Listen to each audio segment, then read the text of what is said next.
Korang tengok betul-betul Ni saji kita buat suka-suka untuk korang. Okey? Okey. Okey tak? Okey lah, bos. Tapi yang memang live ni je lah tengok. Oi. Diorang tak nak lah. Nak lah, bos. Diorang tak nak. Dia nak. Tak nak. Nak. Ya. Tadi dia minta bertahu air kobra ada. Nak, tengok tu. Tapi Cobra clearance kat situ banyak. Kenapa nak kat sini? Cantik. Sebab nak.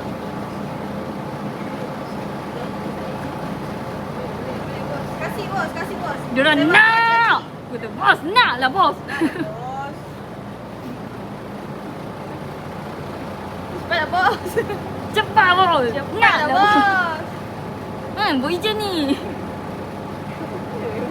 900. 900. Sebelum tu okey tak harganya?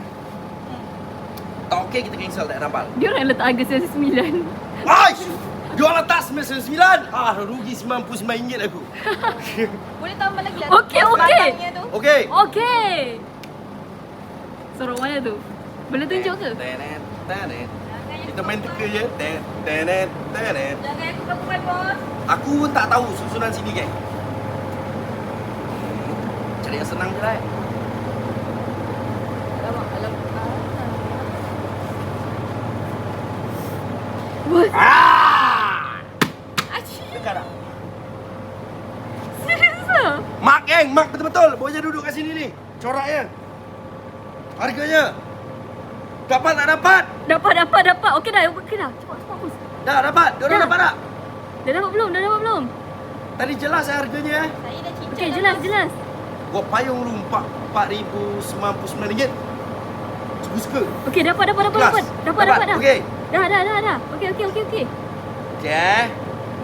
Diorang kata dah okey belum? Mark tak? Ni.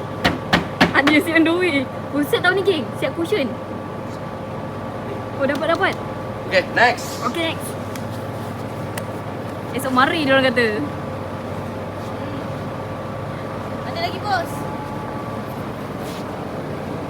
Jap. Pusing balik. Okey.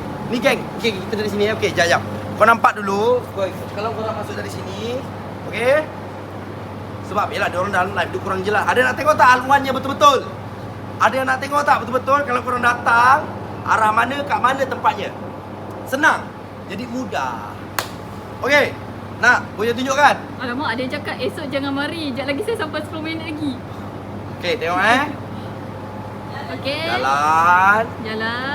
Dari gudang 2. Belok kiri. Dia hitam ni 1, 2,